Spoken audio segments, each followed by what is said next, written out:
Welcome back now. It is Dino December at the Orlando Science Center, and this morning we are learning about one of the best tools paleontologists use to learn about prehistoric beings. Let's News' Eric Burris was at the Science Center to learn all about fossils. Hey there, welcome to the Science of It. I'm WESH 2 meteorologist and nerd Eric Burris, and I'm joined by Isha here at the Orlando Science Center. We're talking about things that were but are no more. Exactly. We're going to be talking about some really cool fossils here today, specifically how we can learn about extinct species through their fossils, because that's all they left behind, right? Yeah. So let's go ahead and look at this first one right over here. So what exactly do you think left behind this fossil? Something really, really big. Definitely, right? So this is our megalodon tooth. Go ahead and give us a big smile. Just kind of compare it right to your own teeth here. There you go, perfect. So definitely much larger than our teeth. And then go ahead and feel those edges for me, just how sharp they are. And they're almost like serrated as well. Exactly, just like a knife. Right. So this is our megalodon tooth. We can compare how megalodons ate and lived through their living relative right now, which is the great white shark. Yeah, wow. So definitely both are carnivores. They use those sharp teeth to really get their prey. Right. And then also, you know, the megalodon teeth are gigantic, a lot larger than the great white teeth. Sure. So their prey was more whales, really, really large animals. Is there anything on Earth today that has a tooth this size? Definitely not. Okay. Yeah. This was a really, really large animal. Yeah. Wow. Okay. So yes, let's go ahead and go on to our next fossil here.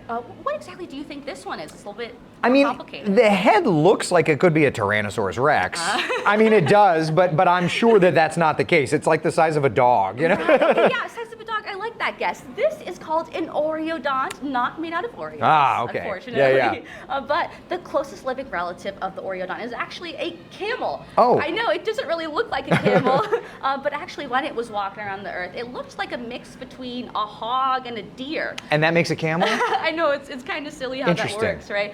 But you know, we're kind of guessing to learn how this animal lived when it did. So again, speaking about teeth, we can go ahead and look at these teeth here. Yeah. And, we can compare it to very different. There's giant. a very these are definitely flatter. This is definitely sharper. So one would say this is probably not a meat-eating. I can infer this is not a meat-eating animal. Definitely, we can guess that our Oreodonts were probably herbivores that ate mostly leaves. Right. So we can learn a little bit about our animals here through their fossils that they left behind. But also, speaking of which, let's go ahead and go over to our next fossil here. Fascinating. Big, what is beautiful this? One. This is the shell of an ammonite. Okay. Yes, and so you can see here, all we have is this big, beautiful shell. Yeah. But it's mostly soft tissue ammonites, so we can't learn too much about them. Right. But what we can do is infer based off of their closest living relative, which is the nautilus. Right. And the nautilus also has a big, beautiful shell. A lot of the times when we see animals that have shells that live underwater, we think they kind of live on the surface. Yeah. But the nautilus will actually travel through the water in these water channels,